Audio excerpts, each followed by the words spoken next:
이 법표는 수행하는 법표입니다. 수행은 여러분이 하는 것이죠.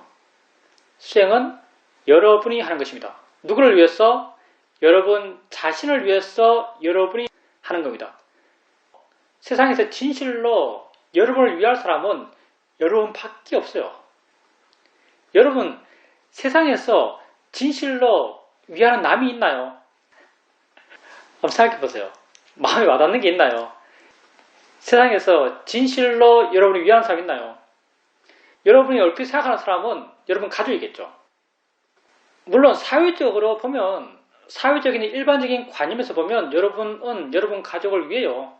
진실로 위하는 것도 같아요. 근데 진실로 위한다는 것은 여러분 마음이잖아요. 여러분이 여러분 가족을 마음으로 정말 진실로 위하나요? 아니면 나를 위해서 진실로 위하나요? 많은 경우 나를 위해서 진실로 위합니다. 그러니 그분들도 마찬가지예요. 여러분이 아마도 그분들보다는 훨씬 마음이 좋을 거예요. 왜? 적어도 여러분은 자기 자신에서 객관적이 되기 위한 노력을 하고 계시죠. 자기를 바르게 보려는 노력을 하고 계세요. 그래서 나를 줄이려는 노력을 하고 계세요. 진실로 상대를 위하는 마음이 되고자 노력하는 시간이 있죠. 근데 다른 분들은 대충 안 그렇잖아요. 그러니 세상에서 진실로 여러분을 위할 수 있는 것은 여러분 자신뿐입니다. 법륜 스님이 이런 말 했던데, 그냥 지나가면서 얼핏 본 건데, 영원한 친구가 어딨냐 이런 말 하던데 영원한 친구가 어딨냐, 그 말 그냥 제목만 보고 지나가는데 영원한 친구가 어디 있느냐, 그런 거 없다. 굉장히 솔직한 말이죠. 사실요. 영원한 친구가 어디 있겠습니까? 영원한 친구는 여러분 자신밖에 없어요. 여러분의 변치 않는 영원한 친구는 여러분 자신밖에 없습니다. 나만이 진실로 나를 위할 수 있어요. 근데 부처께서는 나를 위해서 뭘 하라고 말씀하시는가? 부처께서는 너에게 정말 그 사람이 잘 되기를 간절히 원하는 누군가가 있다면 그 사람에게 사념처를 가르쳐 줘라라고 경계에서 말씀하고 계십니다. 그 사람에게 진실로 사념처를 가르쳐 줘라. 왜 사념처를 가르쳐 주라고 했을까요? 여러분 해보니까 사념처가 진실로 자기 자신을 위한 그런 활동인가요? 당연하죠. 사념처는 윗바사나 수행은 진실로 나 자신을 위한 수행이요. 우리는 나를 위해요. 너무 이기적인가? 예, 불교는 이기적입니다. 근데 불교의 이기는 이타와 통하는 겁니다. 우리는 자신있게 이야기할 수 있어요. 불교는 이기적이에요. 근데 불교에서 내게 이익되는 건 뭐가 내게 이익되는가? 돈 많은 것, 명예가 높은 것, 지식이 높은 것, 건강한 것, 이게 불교에서 내게 이익된 게 아닙니다. 불교에서 내게 이익된 것은 욕심 없고 화 없고 의성 없는 것, 이게 내게 이익된 거예요. 괴로움 없는 것, 이게 내게 이익된 거죠. 욕심 없고 화 없고 의성 없어지면 당연히 괴로움도 없어져요. 근데 욕심 없고 화 없고 의성 없는 사람, 내지는 이것들이 줄었던 사람, 이 사람들은 점점 내가 약해져간 사람이에요. 이 사람들은 지혜로운 사람이에요. 지혜롭게 내가 약한 사람은 마음이 타인을 향할 때 진실로 내 중심성 없이 타인 중심으로 진실로 그를 위한 마음을 써요. 그러니 불교적 이기는요, 곧 이타와 통하는 이기예요. 불교에서는 사실은 나를 위한 이야기밖에 사실 안 해요. 여러분 경전을 읽어보면요, 다 나를 위한 이야기밖에 안 해요. 경전에 남을 위한 이야기 별로 안 나오죠. 물론 아무것도라니까 이런 데 보면 가끔 제가 잘 위한 교훈적 이야기 할 때 안 나오긴 하지만 불교의 주된 뼈대는 다 나를 위한 이야기예요. 불교가 보고 있는 세상 자체가 내가 아는 세상이 불교의 모든 세상이에요. 불교의 세상은 어떤 세상이죠? 불교의 세상은 18개의 세상입니다. 불교는 18개로 이야기해요. 개자가 세상 개자죠. 불교는 18개의 세상을 이야기해요. 18개의 세계를 이야기해요. 그럼 18개의 세상이 뭔가? 눈, 코, 귀, 입, 몸, 마음 6개가 있어요. 이 6개에 각각 하나의 문 또는 근이죠. 각각 하나의 문에 3가지가 일어나요. 근이라고 하는 물질이 일어나고, 알아지는 것이라고 하는 대상이 일어나고, 알아지는 것과 함께 반응하는 마음이 일어나고, 이게 육근, 육경, 육식이죠. 그러니 이렇게 6가지 감각기관에서 3가지씩 일어나요. 그래서 6 곱하기 3에서 18이 된 거죠. 18개가 불교에서 말하고 있는 세상이요. 그럼 불교에서 말하는 세상은 뭐죠? 누구의 세상이요? 불교에서 말하고 있는 세상은 나의 세상입니다. 이건 정말 솔직한 거예요. 이건 정말 솔직한 겁니다. 왜냐하면 우리가 많이 세뇌되어 있어요. 국가도 걱정하고, 정치도 걱정하고, 빈곤도 걱정하고, 사회 불평도 걱정하고, 수단에서 지금 전쟁 나서 사람 죽는 것도 걱정해요. 근데 실제로 여러분에게 영향 주는 건, 직접적으로 여러분에게 영향 주는 건 지금 여러분에게 알아지는 것만이 여러분에게 영향을 줘요. 여러분은 수단에서 쿠데타가 일어났어, 군부가 전쟁했어, 여러분 마음에 슬픔이 생기는 게 아니에요. 그 생각을 지금 하니까 슬픔이 생기는 거죠. 그 생각을 지금 하니까 여러분 마음에 괴로움이 생기는 거예요. 여러분이 받는 자극은 이 18개의 세상에서만 생겨나요. 여러분이 아는 것, 18개의 세상에서 생긴 것만을 여러분이 알아요. 이렇게 18개의 세상, 곧 다르게 말하면 나의 세상, 내가 아는 세상에서만 나는 자극받아요. 그러니 내 삶이라는 것은요, 여기에서 영이 되는 거예요. 내가 아는 세상에 살아요. 내 삶이라는 것은 대한민국에 산다, 지구에 산다, 이런 건 다 내 관념 속에 존재하는 거죠. 내 삶이라는 것은 내가 아는 세상 속에 살고 있고, 내가 아는 세상은 6가지 감각기관, 눈, 코, 귀, 입, 몸, 마음에서의 알모 일어남으로 이루어지고 있어요.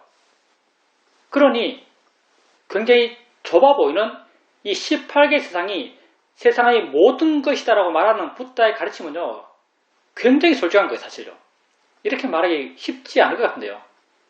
여러분 자신에게 대입해보면 이건 명확한 거죠. 여러분 삶을 어떻게 사는지 봐보세요. 여러분은 여러분 자신밖에 몰라요. 뭐 남편을 알고, 딸을 알고, 아들을 알고, 옆집 사람 알고, 이렇게 사는 것 같아요. 여러분 정말 남편을 알아요. 여러분 정말 딸을 알아요. 여러분 정말 아들 알아요. 여러분 몰라요, 사실요. 다 여러분이 그럴 거라고 생각하는 거지. 여러분이 세상에서 아는 것은 여러분 자신밖에 없습니다. 여러분이 세상에서 아는 것은 여러분 자신밖에 없어요. 본다는 것, 그게 여러분 삶이죠. 딸이 보는 걸 여러분 아나요? 여러분이 들을 때, 들으면 일어남, 그게 여러분 삶이죠. 딸이 듣는 것 여러분 아나요? 몰라요. 여러분 생각할 때, 생각을 알아요. 생각이 일어남, 그게 여러분 삶이죠. 여러분 알아요. 딸이 생각할 때 그 생각을 아나요? 몰라요. 여러분 딸은 몰라요. 여러분 남편은 몰라요. 여러분은 아들을 모릅니다. 여러분은 여러분 자신만을 압니다. 그러니 여러분은 여러분 자신의 세계에 살고 있는 거죠. 부다께서 사실 그러니까 그렇게 말씀하실 텐데 어떻게 보면 너무 통이 작잖아요. 근데 부다께서는 실제 그러하니까 그런 말을 한 거죠. 각자 개인이 아는 것은 개인 자신뿐이에요. 자기가 아는 세상이 세상의 모든 것이요. 그게 불교에서 말하는 18개죠. 그리고 부다께서는 무엇이 모든 것인가 하시면서 하신 말씀은 보여주고 보는 것, 들려주고 듣는 것, 느껴주고 느끼는 것, 생각되고 생각 아는 것, 냄새나고 냄새 아는 것, 맛나고 맛 아는 것, 이 안입이 설신의 색선양 위쪽 법의 일어남, 이게 세상의 모든 것이라고 말씀하고 계시죠. 여러분은 여러분의 세상 속에 살고 있습니다. 그러니 당연히 여러분을 위할 수 있는 사람은 여러분 자신밖에 없어요. 딸이 나를 모르는데 어떻게 나를 제대로 위하겠어요? 남편이 나를 모르는데 남편이 어떻게 나를 제대로 위하겠어요? 여러분만이 여러분을 압니다. 명확한 사실이잖아요. 여러분만이 여러분을 압니다. 그러니 여러분만이 여러분을 진실로 위할 수 있죠. 여러분이 여러분 자신을 진실로 위하는 활동을 부탁해서는 4년초 윗바사나 수행이라고 말씀하셨어요. 왜 윗바사나 수행이 나를 위하는가? 나를 위한다는 것은 나의 행복을 위해서, 나의 고통 없음을 위해서 어떤 일을 해야만 그것을 갖고 우리는 나를 위한다라고 말할 수 있을 겁니다. 윗바사나 수행은 내 마음을 현재에 있게요. 나는 원래 현재에 있는 존재죠. 나는 원래가 지금 있는 존재예요. 윗바사나 수행은 내 마음을 지금 있게 만들어요. 그리고 지금 내 자신에게 마음이 머물도록 해요. 지금 내 자신을 계속 알아가게 해요. 그걸 통해서 지금 이 순간을 살고 있는 나 자신에 대해서 이해의 마음이, 지혜의 마음이 생겨날 수 있는 조건들을 만들어가요. 지혜의 마음이 생겨날 수 있는 조건들을 만들어가고 그런 조건 속에서 지혜의 마음이 생겨나죠. 여러분 수행에 나가면요. 이 수행을 정말 꾸준히 하신다면 이해가 나는 체험을 합니다. 자기의 현재의 체험이 돼서 그게 뭐다란 이해가 생겨나요. 생각이 뭐구나 라고 이해하고 봄이란 게 뭐구나 라고 이해하고 느낌이 뭐구나 라고 이해하고 알아진다는 게 뭐구나 라고 통찰해요.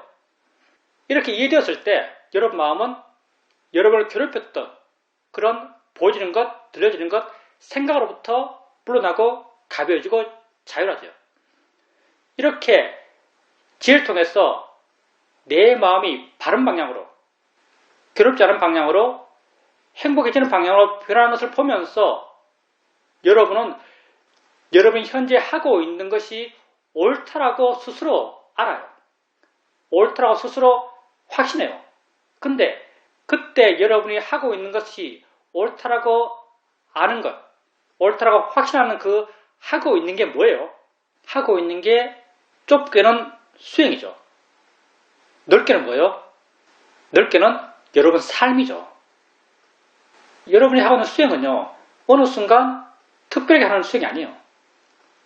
여러분 수행은 여러분이 삶을 바르게 살아가는 여러분 삶의 방식이죠.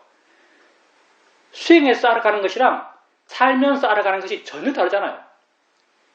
그러니 여러분 수행해 나가면서 이해하고 만족하고 바르다 알게 되고 마음이 굳건해지고 확신에 차고 마음이 기뻐지고 해나가는 대상 수행하는 자신이고 다시 말하면 곧 그렇게 살고 있는 자신이고 다시 말하면 곧 여러분 삶 자체죠. 여러분 삶이 행복해지고 불교적 표현으로는 여러분 삶이 괴로움이 없어져가요. 이게 진정 여러분을 위한 길이죠. 뭐가 나를 위한 길이겠어요? 이게 진정 여러분을 위한 길입니다. 나를 이해하고 나로부터 자유로워지고 기뻐하고 행복해지고 괴로움이 없어져가는 거예요. 그렇기 때문에 사념처 수행, 윗바사나 명상이라 하는 것이 진정 나를 위한 길이다라고 부탁께서는 우리에게 말씀하고 계십니다. 내가 안목이 좁아가지고 이것 이외에 진정 나를 위한 게 뭐 있을까요? 이것 이외에 진정 나를 위한 게 뭐 있을까? 하면 있을 수 없을걸요. 왜? 나의 존재라는 자체가 이 순간에 있는 거예요. 우리는 순간순간 살아가요. 우리 행복도 순간순간 있는 거죠. 근데 우리가 말하고 있는 진정 나를 위한 것, 이 길 이외에 말하고 있는 나를 위한다는 길들, 이건 현재를 이야기하는 게 아니에요. 이건 시간을 통으로 보고 이야기하고 있죠. 인생이 어떻고 뭐 이런 거 이야기. 한 생 동안 어떻고 의미 있는 삶, 뭐 이런 이야기들. 근데 아무리 따져봐도 날 조금만 봐도 내가 어떤 존재인지 대충은 사회적으로 이해할 수 있어요. 난 지금 있는 존재예요. 난 지금만 있는 존재예요. 지금만 살 뿐이에요. 그러니 내 행복, 내 의미, 내 괴로움 없음, 그것도 지금만 가능한 거예요. 지금만 될 수 있어요. 지금 내가 괴롭지 않고, 지금 내가 행복하고, 지금 내가 의미 느끼고, 지금 내가 가치 느끼고, 지금 내가 기쁨 느끼는 방법. 그게 이렇게 마음을 내게 두고 현재 나를 이해하고 이해를 통해서 내가 만든 관념으로부터 자유롭고 자유로운 나를 보면서 내 삶이 옳다고 알게 되고 내 삶의 방향에서 확신, 신심이 생겨나고 기쁨이 생겨나는 이것 이외에 진실로 나를 위한 길이 있을까라는 생각이 듭니다. 수행이 진정 여러분 자신을 위한 길입니다. 그리고 이 길은 여러분 자신만이 갈 수 있어요. 실제로 누구도 여러분을 바르게 위할 수 없습니다. 여러분이 모르는데요. 여러분은 모르는데 어떻게 바르게 위하겠어요? 여러분이 여러분 자신을 모른다면 여러분까지도 여러분 자신을 바르게 위할 수 없을 거예요. 여러분 살아오면서 자기가 진실로 자기를 위했나요? 살아오면서 진실로 내가 나를 위했을까요? 내가 나를 바르게 위하기 위해서도 내가 나를 알아야 돼요. 그러니 여러분 자신을 위해서 수행하십시오. 자기를 이해하고 자기로부터 자유로워져 가세요. 현재에서 의미를 찾으십시오. 현재 그게 곧 내 삶이에요. 현재 의미가 느껴진다면 그건 곧 내 삶에 내가 의미를 느끼는 겁니다. 가치를 느끼는 거예요. 질문입니다. 요즘 마음 상태가 좋지 못합니다. 짜증이 나고 화가 많이 납니다. 한번 마음이 이렇게 안 좋을 때 집안에 있는 것은 썩 바람직하지 않다 라고 생각했고 바깥으로 나갔습니다. 나가니까 또 짜증나는 장면이 있었습니다. 사람들이 다 아이들을 데리고 산책하는 것이 아니라 강아지를 데리고 산책하고 있는 겁니다. 그걸 보면서 든 생각은 개를 키우면 어떡하나, 아이들을 키워야지 인구가 줄어드는데 이런 생각이 드는 겁니다. 저번에 두리안산에 갔을 때 시골의 식당에 가니까 식당에서 일하고 있는 사람들이 다 외국 사람들이었습니다. 너무 우리 젊은 사람들의 숫자가 줄어들고 일을 잘 안하고 활동성이 떨어지고 하는 이 여러가지 일들이 다 내게 화를 일으키는 겁니다. 화나는 건 우리 자연스러운 삶의 경험입니다. 당연히 화나는 것은 내 마음에 뭔가 이렇게 돼야 돼라는 방향이 있기 때문에 현실이 그 방향과 다르게 가기 때문에 화가 나는 거예요. 수행자님께서 출산 문제, 인구 문제, 결혼 문제 이런 사회 문제에 대해서 관심이 많으시고 이런 사회 현상에 대해서 수행자님 나름 옳은 방향은 이런 방향이라는 그런 가치관이 있겠죠. 근데 사회가 흘러가는 것이 수행자님이 생각하고 있는 그 방향과 다른 방향이죠. 근데 부처님께서 결혼에 대해서 어떻게 생각하셨을까요? 부처님께서 결혼을 하라고 말할까요? 하지 말라고 말할까요? 물론 그런 말 안 합니다. 그런 말은 굉장히 없어요. 근데 미루어 집착할 수는 있죠. 비구들이 지켜야 될 계율이 227개요. 2-7에서 227개가 있어요. 그 중에 제일 무거운 죄, 죄가 경중에 따라서 가장 무거운 죄, 그 다음 무거운 죄에서 쭉쭉 있어요. 가장 무거운 죄가 단두죄라고 있어요. 단두죄. 단두죄는 범하면은 바로 목이 잘리는, 머리가 잘린단 말이에요. 머리가 잘리는 죄에서 죽인다라는 거예요. 범하면은 비구로서의 자격이 자연법적으로 사라지는, 비구의 자격을 상실하는 죄가 있어요. 이 네 가지가 있어요. 살도 엉망이죠. 살도 엉망. 이 네 가지를 범하면은 비구로서의 자격이 자동적으로 사라져요. 그리고 그 다음 무거운 죄가 뭐냐면 승잔죄라고 있어요. 승잔죄. 상가디스사라고 있는데 이것도 굉장히 무거운 죄죠. 왜냐하면 이것 한번 범하면요. 기본 7일 동안 참회 기간을 가져야 되고 만약 이 범죄를 자기가 숨기면은 숨긴 기간만큼 참회 기간이 늘어나요. 그리고 참여하기 위해서는 승가가 모여야 돼요. 스님들 여럿이 모여서 그 사람을 같이 참여시켜줘야 되는데 이 사람이 만약 10년 동안 이 범죄를 숨겼다면 참여 기간이 10년이에요. 근데 참여 기간이 10년인데 10년이 단순한 게 아니고 승가가 10년 동안 이 사람을 참여시켜줘야 돼요. 10년 동안 혼자 참여하는 게 아니에요. 10년 동안 승가가 함께 모여가지고 이 사람을 참여시켜줘야 돼요. 그래서 이름이 상가디세사요. 상가가 들어가죠. 그래서 승잔죄 그래요. 이게 13가지가 있는데 이 13가지 승잔죄 가운데 하나가 뭐냐면 비구가 남녀의 애정관계에 도움을 주는 행위를 하는 것. 비구가 남녀가 결혼하는데 도움되는 활동, 뭐 편지를 준다든지 뭐 누가 너를 좋아한다더라 말한다든지 만나봐라고 추천한다든지 그런 행위를 한다면 이건 승잔죄를 범한 겁니다. 그래서 율장이 좀 중요한 미얀마 같은 경우는 스님들이 결혼 전에 그 커플을 절대 안 만나요. 커플을 만나서 결혼하지 말란 말은 못하죠. 결혼해란 말도 못해요. 축하한단 말도 못해요. 축하한단 말을 하면 바로 승잔죄입니다. 그래서 미얀마에서는 스님들이 결혼식 끝나고 난 뒤에 그 커플을 만나요.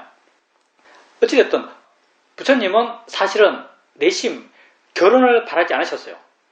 그래서 미얀마 스님들 책 같은 거 읽어보면 수필 같은 거 쓰죠. 조티카 사이도 이런 분 책 같은 거 읽어보면 누가 와서 내가 그 사람하고 결혼하겠습니다 라고 말하면 스님들이 하는 말 딱 정해져 있어요. 다시 한번 생각해봐라. 또 와서 난 너무 사랑해서 꼭 결혼해야겠어 이렇게 말해요. 그러면 네가 그 사람을 얼마나 알고 있느냐 다시 한번 생각해봐라. 결혼을 결코 추천하지 않습니다. 바르게 불교를 이해하는 내지는 바르게 삶을 이해하는 사람은 결혼을 추천하지 않아요. 사실요. 왜? 여러분 자신을 돌아보면 알아요. 여러분 살아오면서 많이 괴로웠죠. 많이 힘들었죠. 어떨 때는 처절하게 괴로웠어요. 어떨 때는 정말 처절하게 괴로웠어요. 여러분이 그렇게 처절하게 괴로울 때 그 괴로움의 대상은 누구였어요? 다 결혼을 통해서 형성된 관계예요. 아니 여러분 삶에서 한번 보세요. 괴로움의 발생 원인 가운데 가장 치명적인 것 다 결혼 때문에 생겼어요. 결혼 안 했으면 이 말한다는 아들도 없었어요. 날 괴롭히는 딸도 없었어요. 결혼 안 했으면 술 먹고 늦게 들어오는 남편도 없었어요. 여러분이 정말 괴로웠던 대상들은요 다 결혼 때문에 새롭게 형성된 관계예요. 대부분 그럴걸요. 아마 대부분이 그럴 겁니다. 그러니까 괴로움을 줄이는 것, 행복해지는 것, 이게 우리 존재의 목적이다. 삶의 목적이라는 이런 방향성을 갖고 살고자 하는 사람이 결혼을 추천할까요? 붓다는 결코 결혼을 추천하지 않은 것 같고요. 결혼을 긍정적으로 말하는 비구에게 아주 큰 죄를 물었고요. 그리고 제대로 불교를 이해하고 의식 있는 스님들은 한결같이 내가 아는 바로는 한결같이 결혼에 대해서 부정적이에요. 그러니 수행자님은 물론 수행자님 생각이 있습니다. 근데 수행자님도 아마도 결혼을 해보셨을 거고요. 그렇게 국가적인 차원에서 민족적인 차원에서 생각하지 마시고요. 그 개인을 봤을 때 젊은 여자애가 있어요. 자기 생활을 꿋꿋하게 잘 살고 있어요. 근데 국가와 민족이 아닌 그 젊은 여자의 개인을 봤을 때 쟤가 결혼하는 게 저에게 행복할까? 그 아이가 자기 중립성이 확실하고 자기 스스로 자기 삶을 개척할 수 있고 그런 의지가 있는데 그냥 그렇게 혼자 사는 것이 더 행복할까라고 생각해 본다면 기준이 이 기준이 돼야죠. 이 기준에서 저 아이는 결혼하는 게 더 저 아이를 위해서 좋겠어라고 생각된다면 결혼을 추천하세요. 근데 민족과 국가를 위해서 결혼해야 된다고 생각한다면 민족과 국가를 위해서 그 아이 개인이 희생해야 한다는 생각이거든요. 이건 아니죠, 사실요. 희생해야 한다는 그런 접근은 뭔가 잘못됐죠. 근데 내가 이해하는 바 불교적 시각에서는 결혼이란 것에 대해서 결코 긍정적이지 않습니다. 질문입니다. 저도 솔직히 의미 없는 걱정이라고 알고 있지만 그 사실을 확인할 때마다 우울해지는 것은 또 어쩔 수 없습니다. 우울해질 수 있습니다. 근데 그게 다 우리 업에 기반한 마음의 작용이죠. 수행자님 마음에 그런 마음의 조건도 있으니까 그런 정보가, 그러니까 개들을 끌고 다니는, 혼자 끌고 다니는 젊은 남녀를 보게 되면 수행자님이 갖고 있는 마음의 조건들, 업의 마음 조건 따라서 마음이 일어나요. 마음이 일어났을 때 일어난 마음의 에너지를 그대로 따라가게 되면 그건 번뇌를 그대로 따라가는 것이고, 번뇌를 그대로 따라가게 되면 번뇌는 지가 더 커질 수 있는 방향으로 이야기를 계속 만들어가요. 그러니 가장 훌륭하게 사는 것은 수행으로 사는 거잖아요. 수행자도 그걸 알잖아요. 가장 훌륭하게 사는 것은 수행으로 사는 겁니다. 그렇게 마음이 우울해지고 저렇게 혼자서 개 끌고 다녀서 어떻게 라고 생각된다면 그 생각은 일어나는 것은 어쩔 수가 없어요. 근데 그렇게 일어나는 것을 수행적으로 한번 봐보세요. 이게 생각이지라고 한번 봐보세요. 저 보이는 거지라고 한번 봐보세요. 마음이 그렇게 물어나고 가벼워지고 번뇌에 약해진 마음이 되었을 때, 번뇌에 약해진 마음이 된 그 상태에서도 결혼 많이 해야 돼라고 생각된다면 사람들로 하여금 결혼 많이 할 수 있는 그런 활동을 할 수도 있어요. 내가 옳다는 방향을 해야겠죠. 근데 번뇌대로 하는 것, 번뇌가 시킨 대로 하는 것, 이건요 결코 바른 행위의 에너지가 되지 못합니다. 번뇌는 결코 바르지 못해요. 수행자님이 마음이 이렇게 차분해지고 마음이 그렇게 지혜로서 자유로운 상태에서도 사회 현상에 대해서 이게 옳아라고 알 수 있어요. 이게 옳아라고 판단될 수 있죠. 그렇게 마음이 자유로운 상태에서도 그런 방향이 옳다라고 판단된다면 그 판단되는 그런 방향으로의 사회가 변해갈 수 있도록 수행자님이 말로 실천할 수 있고 행위로 실천할 수 있어요. 근데 번뇌에 따라서 말하게 되고 번뇌에 따라서 행동한다면은 그건 결코 바른 게 못 될 겁니다. 왜 바르지 않다고 말하는가? 그것 하면서 괴로울 거예요. 왜 괴로운가? 안 되면 계속 괴로워요. 내가 뭘 하고자 하고 어떤 방향으로 뭔가를 되고자 노력하고 있는데 안 되면 화나요. 시작할 때부터 그렇게 돼야 돼라는 번뇌의 말로 시작하게 되면 안 되면 화나요. 화라는 것은, 번뇌라는 것은, 괴로움이라는 것은요 내게 최악입니다. 불교에서의 붓다의 가르침 속에서 최악은 괴로움이에요. 무엇도 내 괴로움에 정당성을 가질 수 없습니다. 무엇도 내 괴로움에 정당성을 가질 수 없어요. 괴롭게 한다면 잘못하는 거예요. 괴롭다면 이미 잘못된 거죠. 그러니까 바르기 위해서는 우선적으로 수행자님의 마음이 좋아야 돼요. 마음이 좋았을 때, 마음이 자유로웠을 때 옳고 바름이 명확해지고 그때도 그게 옳다면 그렇게 하세요. 왜냐하면 자유로운 마음으로 그렇게 한다면 그렇게 안 되어도 수행자님은 괴롭지 않습니다. 왜냐하면 하는 것 자체가 옳기 때문에. 하는 것 자체가 옳아서 한다면 아무 문제가 안 돼요. 근데 결과를 보면서 뭘 한다면, 결과를 바라면서 뭘 한다면 그건 번뇌고요. 그 과정은 괴로움입니다. 수행자님 마음이 우선 좋아야만 옳고 그름이 있습니다. 내 마음이 안 좋은데 어떻게 옳고 그름을 이야기하겠어요? 질문입니다. 스님께서 자기가 가장 사랑하는 사람에게 이 수행 4년초 위파사나 수행을 말해줘라 라고 말씀하시는데 저도 사실 저의 어머니에게 이 수행을 말씀드리고 싶습니다. 그런데 기본적인 수행에 대한 이해가 없으시고 연세도 많으신 분에게 이 수행을 말씀드리다 보니까 말이 잘 안 떨어지고 결국 말해줄 수 있는 것은 사마타 수행에 대해서만 이야기를 할 수 있었습니다. 이 수행에 대해서 어떻게 접근해서 말을 해줘야 할까요? 내가 한 말에 대해서 내가 굉장히 무겁게 느끼는데 가장 중요한 건 그 사람의 마음이에요. 누가 나에게 수행에 관심이 있고 수행에 대해서 물었다면 나는 내가 할 수 있는 최선을 다해서 수행을 말했을 거고 그 사람이 아무리 수행에 대해서 헤맨다 하더라도 시간이 얼마나 걸리든 어떤 노력이 필요하든 내가 할 수 있는 걸 다 해줬을 거예요. 근데 그 사람이 수행에 관심이 없을 때 그 사람이 수행에 관심이 없을 때 할 수 있는 건 없어요, 사실요. 가장 중요한 건 그 사람 자신이 수행에 관심이 있어야만 말을 해줄 수 있고요. 그리고 수행자 같은 경우 어머니와 함께 많이 살 거니까 어머니로 하여금 수행적 관심을 갖게 하기 위해서는요. 우선적으로 수행자님이 수행을 바르게 해야 돼요.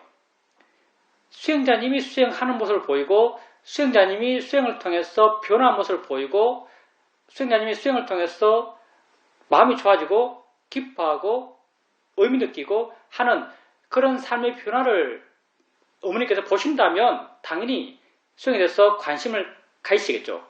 그렇게 우선적으로 수행에 대해서 관심이 생겼을 때 수행적 이야기를 해줄 수 있습니다. 그리고 수행자님께서 수행의 필요성을 많이 느낀다고 하셨는데 수행에서 가장 중요한 것은 어떤 마음으로 보는가가 가장 중요한 것이죠. 수행자님께서 아까도 마음의 상태가 별로 안 좋다고 말씀하셨는데 마음의 상태가 안 좋은 것은 그냥 수행자님에게 주어진 거예요. 주어진 것은 조건 따라 주어진 것이죠. 마음의 상태가 좋든 안 좋든 우리는 별로 관심이 없어요. 조건 따라서 마음의 상태가 좋을 수도 있고 안 좋을 수도 있어요. 우리가 하고자 하는 것은 그게 뭐가 되었든 그건 알아지는 것이고요. 알아지는 것이 좋든 나쁘든 우리는 좋은 것으로부터도 자유롭고자 하고 안 좋은 것으로부터도 자유롭게 돼요. 그래서 우리에게 중요한 것은요. 그 알아지는 것, 내게 일어난 것, 그게 좋은 것, 나쁜 것 이게 중요한 게 아니고요. 그걸 내가 바르게 보려 했는가 하지 않았는가가 중요한 거죠. 그러니까 수행자님께서 마음 상태가 좋은지 나쁜지가 중요한 것이 아니고 그 마음을 내가 바르게 보려 했는가 마음일 뿐이야라고 생각일 뿐이야라고 마음이 그렇다라고 이렇게 바른 견해로 보려 했는가가 정말 중요한 것이고요. 바른 견해를 보려 했다면 이미 수행을 열심히 잘하고 있는 것이고요. 그렇게 바른 견해로 일으킨 마음, 그 마음은 이미 좋은 마음이에요. 질문입니다. 어차피 저희가 수행하는 것은 괴로움을 줄이기 위해서, 괴로움을 없애기 위해서입니다. 마음이 좋았을 때 그러한 괴로움이 약해지고 없어집니다. 그러니까 마음 상태가 좋은 것, 그게 좋은 것이다 라는 생각을 갖고 있습니다. 아니요, 그게 바르지 않습니다. 왜냐하면 마음 상태가 좋은 것이 바르다고 말하면요. 우리에게 물론 좋은 것이 있어요. 기쁘고 행복하고 의미 있고 가치 있고 항상 좋은 것이요. 근데 좋은 것도 그 어떤 좋은 것도 집착하면 나쁜 거예요. 그것을 대상으로 나쁜 마음이 생긴다면 그것을 대상으로 욕심 마음이 생긴다면 그건 나쁜 거예요. 중요한 건 그것에 대해서 내가 집착하고 있는가 집착하지 않는가가 중요한 것이고요. 수행자님께서 좋은 마음이 좋은 거야 라고 말하는 그 속에서는 좋은 마음이 돼야 돼 라는 그런 집착이 있어요. 좋은 마음이 돼야 돼 라고 그런 집착이 있으면요. 그 좋은 마음은 내게 좋은 게 아니에요. 좋은 마음은 내게 번뇌를 일으키는 대상이죠. 그러니까 좋은 마음이 결과로서 내가 가져야 될 것이야 결과로서 내게 일어나야 될 것이야 라고 생각하면요. 수행엔 욕심이 개입되고요. 욕심이 개입되면 그 무엇도 바르잖아요. 그러니까 언제나 하는 말이 과정에 충실해라. 우린 과정의 사람이다. 원인을 채워가는 수행자다. 이렇게 말하는 거예요. 왜냐하면 여기에서는 순수하니까. 여기에서는 순수성을 유지할 수 있으니까. 과정을 채워가는 데 있어서는 마음이 순수할 수 있어요. 근데 결과에 마음을 두는 결과를 기다리는 마음에서는 순수함이 없어요. 거긴 번뇌가 있을 수밖에 없습니다. 그러니까 수행자님께서 좋은 마음이 좋은 거야. 물론 수행을 설명할 때 그런 이야기도 수행에 끼어들긴 끼어들어요. 근데 수행 실천에까지 그렇다면 그건 결코 바르지 않습니다. 질문입니다. 연세가 많으시고 한국 절에만 다니시면서 기복 불교만 하셨던 그런 분들이 주위에 많습니다. 마음에 대한 기본적인 이해가 별로 없으신 분들인데 그분들에게 어떻게 마음에 대한 그리고 이 수행에 대한 이야기를 해 줄 수 있을까요? 나는 내게 묻는 사람에겐 말해봤지만 내게 묻지 않는 사람에게 말해본 적이 거의 없어요, 사실요. 근데 그 수행에 대해서 내지는 마음에 대해서 전혀 모르는 사람에게 어떻게 말해줄 수 있는가라고 한다면 그 출발점은 그분에게 그분의 삶이 무엇이다라고 이야기해 주는 것, 그분에게 그분의 삶이 어떤 것이라고 설명해 주는 것, 거기서부터 출발해야 될 것 같아요. 그러니까 언제 사는가? 현재 산다. 현재 산다는 게 뭔가? 본다, 든다, 느낀다, 생각한다, 맛본다, 냄새 맡는다. 이거에 삶이 없다. 이거에 삶이 없잖아요. 현재 녀석의 강하게 일어남, 이것 이외에 삶이라는 게 없어요. 괴로움도 여기 있는 것이고 즐거움도 여기 있는 것이고 행복도 여기 있는 것이죠. 여기서 대상이 있고 여기서 대상을 향한 마음이 있고 그렇게 대상을 향해서 좋은 마음이 되는 것, 이게 이 순간 마음이 좋은 것이고 이 순간 괴로움이 약한 것이고 이 순간 행복해지는 것이고, 이렇게 나는 오직 이 순간 살고 있다고 이해시키고 이 순간 산다는 것은 이 순간 뭔가를 알아간다는 것을 이해시키고, 그리고 이 순간 좋다는 것은 이 순간 알아진 것에 대해서 마음이 좋아지는 것, 이게 이 순간 좋다는 것이고, 이 순간 알아진 것에 대해서 마음이 좋기 위해서 하는 것, 이게 우리 수행이라고 설명해 준다면은, 그걸 그런 방향에서 이해시킬 수 있다면은 그분에게 어느 정도 이해의 가능성이 있지 않을까요?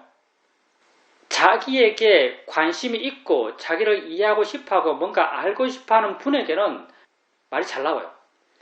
근데 그런 마음이 없는 사람에게 내가 내 마음을 내어서 저 사람에게 내가 이걸 이해시켜 줘야겠다고 말하면요, 엄청 공허합니다. 한두 번 해봤는데 정말 내 마음이 공허해요. 잘 안 돼요, 이게. 그래서 그분에게 우선 항상 가까이 있으니까 그분에게 관심이 생길 수 있도록 그분의 삶에 대해서, 실제 살아간 삶, 그분의 실제 살아간 삶에 대해서 자꾸 설명해주고 그런 방향에 관심이 생기도록 해나가는 것, 그게 수행자님이 어머니로 하여금 수행에 관심을 갖게 하는데 도움되지 않을까 생각합니다. 많은 노력이 필요하고요. 시간도 좀 걸릴 것 같아요. 질문입니다. 제가 지금까지 살아오면서 누구로부터 어떤 계절이 가장 좋냐, 어떤 계절을 가장 좋아하는가라고 질문을 받으면 명확하게 답을 할 수 없었습니다. 명확하게 내 스스로 어느 계절이 가장 좋다라는 확신이 없었습니다.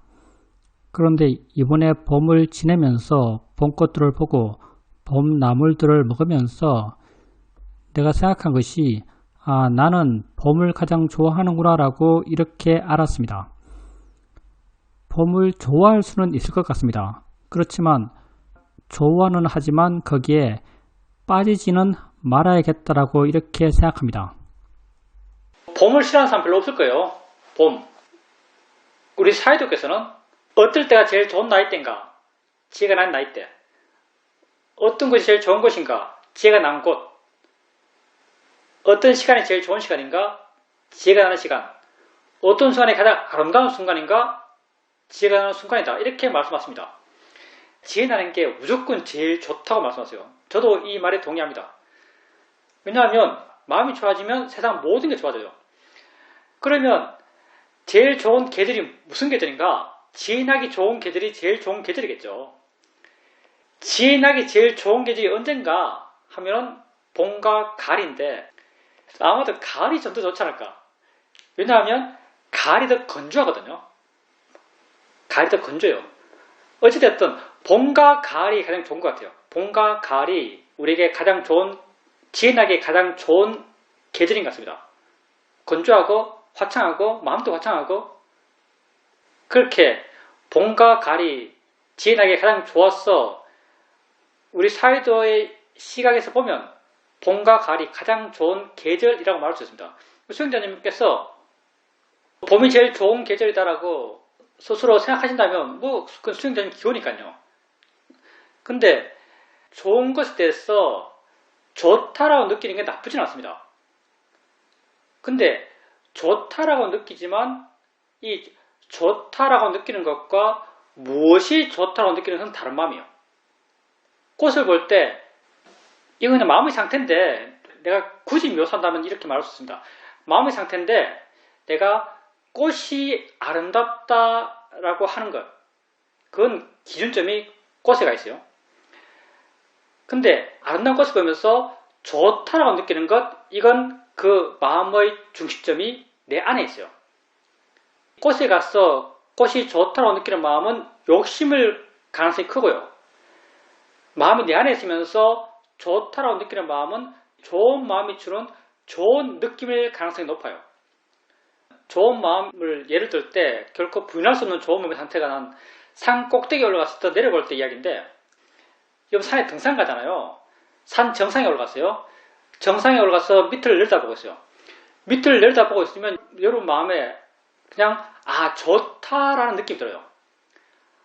좋다라는 느낌이 들 때 여러분 마음이 여러분이 좋아하고 있는 대상이 여러분 앞에 경관이에요. 여러분 마음이 여러분 앞에 있는 경관에 가 있는가, 아니면 여러분 마음이 설령 수행하지 않더라도 여러분 마음이 여러분 안에 있는가. 근데 경험상 내가 수행하지 않았을 때조차도 이때는 마음이 내 안에 있었던 것 같아요. 그냥 좋은 거예요. 그냥 좋아서 좋은 거예요. 보이는 것이 좋아서 좋다기보다는 그냥 좋아서 좋아요. 이건 마음이 좋아서 좋은 거죠. 그러니까 수행자님께서도 봄이 좋다 할 때 그냥 수행자님의 마음이 좋아서 좋은 것, 이렇게 되기를 바랍니다.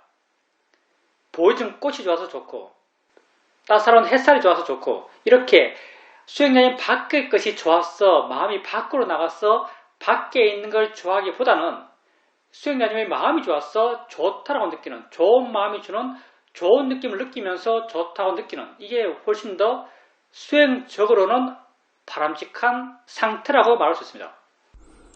질문입니다. 저는 하루에 한 잔 정도 믹스 커피를 마십니다. 그런데 지난주에 서울에 가서 낯선 절에 간 적이 있습니다. 분위기가 너무 어색하고 낯설어서 수행을 하고 있는데도 갑자기 커피를 먹고 싶은 생각이 일어났고 커피 좌판기 쪽으로 가고 있었습니다. 그런데 내가 하고 있는 것을 전체적으로 알고 있었습니다. 내가 이렇네 라고 나를 확인하면서 미소까지 짓고 있었는데, 그런데 그걸 멈출 수는 없었습니다. 가서 커피를 내렸어 커피를 먹었습니다. 그런데 생각해보니까 꿈속에서 의식이 활발히 활동하고 있는데, 꿈속에서 마음이 어느 방향으로 움직일 때 그러하다는 그 상황을 알지만 그런 마음의 작용을 멈출 수가 없을 때가 있습니다. 이게 꿈속에서의 그런 마음의 작용과 동일한 상황이 아닐까 생각합니다. 꿈꿀 때는 의식이 전개되는 대로 그냥 상황이 전개되죠. 내 의지가 개입할 데가 없어요. 근데 깨어있을 때는 좀 다르죠. 깨어있을 때는 수행자님이 수행할 수 있어요. 수행할 수 있다는 게 무슨 말인가 하면, 일어난 상황에 대해서 수행자님이 객관이 될 수 있어요. 객관적이 되면은 자연스럽게 옳은가 그런가에 대한 이해가 생겨나요. 당연히 수행자님께서 그때 좀 어색하니까 먹고 싶어 하는 욕망이 생겨나고, 욕망 따라서 몸이 움직이고 있어요. 몸이 움직이고 있는데 그때 수행자님이 자기가 하고 있는 행위를 봤다 그랬어요. 알아차림이 있었죠. 알아차림이 있었지만 그때 지혜는 없었던 거죠. 알아차림이 있었지만 지혜가 설령 있었다 하더라도 지혜의 힘이 별로 안 컸던 거죠. 욕심의 힘이 훨씬 컸던 거예요. 근데 그때 훨씬 컸던 욕심의 힘이 수행자님에게 알아졌는가 하면요, 사실은 알아지지 않았어요. 욕심이 잘 안 알아져요. 그게 만약 같은 강도의 화였다면 충분히 알았을 겁니다. 근데 욕심은 잘 안 알아져요. 왜냐하면 욕심은 나와 그냥 동체가 돼가지고 나랑 딱 붙어 있어서 잘 안 보여요. 워낙 내 가까이 있어서 내게 잘 안 보여요. 그래서 묻고 싶어하는 게 나다라고 생각해요. 욕심을 곧 나라고 생각하죠. 그래서 욕심의 마음이 돼서 객관적이 되기가 힘들어요. 근데 만약 수행자님 마음이 좀 더 깨어 있었다면 그때 마음의 느낌을 통해서 그걸 욕심이라고 알 수 있었을 것이고요. 욕심이라고 알았다면 이렇게 욕심 따라 하는 것은 옳지 않다고 알았을 거예요. 옳지 않다고 알았다면 하지 않으려는 마음이 생겼을 거예요. 근데 수행자님이 그걸 욕심으로 모르셨던 거죠. 그러면 욕심 마음이 잘 안 보이는데 어떻게 욕심 마음인지 알아야 되는가 하면요. 우선 욕심 마음을 우리가 잘 못 봐요. 왜 못 보는가? 지금까지 잘 안 봐왔기 때문에 못 봐요. 우리는 욕심에 대해서 별로 예민하지가 않아요. 심지어 내가 생각해보면 지혜보다도 욕심이 더 잘 모르겠어요. 수행하면서 지혜가 사실 가끔 생기는 건데 가끔 확인되는 건데 물론 잘 될 때는 계속 확인되기도 하지만 지혜가 근데 항상 있는 게 아니죠. 근데 지혜 있을 때는 작은 지혜가 있더라도 지혜 있다는 걸 쉽게 알아요. 근데 욕심은 거의 항상 있는데도 불구하고 워낙 우리가 욕심을 안 봤기 때문에 우리 마음이 욕심에 대해서 전혀 개발되지 않았어요. 그래서 욕심이 잘 안 보여요. 대신 화는 아주 잘 보이죠. 왜? 화를 수없이 봐왔으니까. 화는 수없이 봐왔기 때문에 우리 마음이 화에 대해서는 아주 예민해져 있어요. 그래서 작은 화가 나더라도 화는 쉽게 알아요. 그러니까 욕심의 마음을 알기 위해서는요. 우선 필요한 것은 욕심을 자주자주 알아야 됩니다. 자주자주 욕심을 알아야 돼요.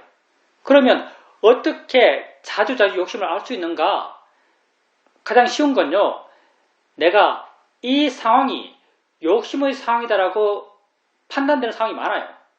예를 들면 수행자님이 좌판교를 향해서 걸어가고 있어요.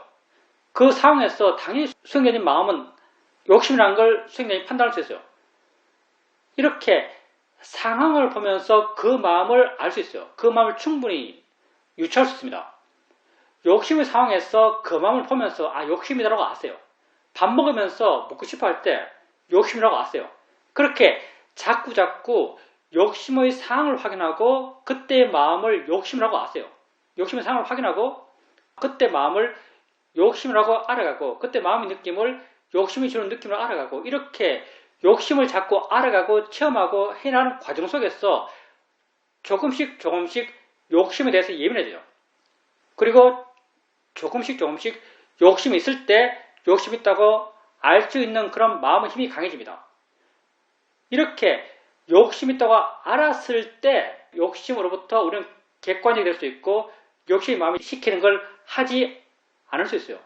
우리가 이 수행을 통해서 문제를 해결하는 데 있어서 가장 결정적인 것은요. 그걸 아는 것이요. 그것을 알고 났어야 그것에 대한 해결을 시도할 수 있는 거지 그걸 모르고서 그걸 절대 해결할 수 없습니다. 그걸 알았을 때 그것으로부터 받게 되는 괴로운 문제를 해결할 수 있습니다.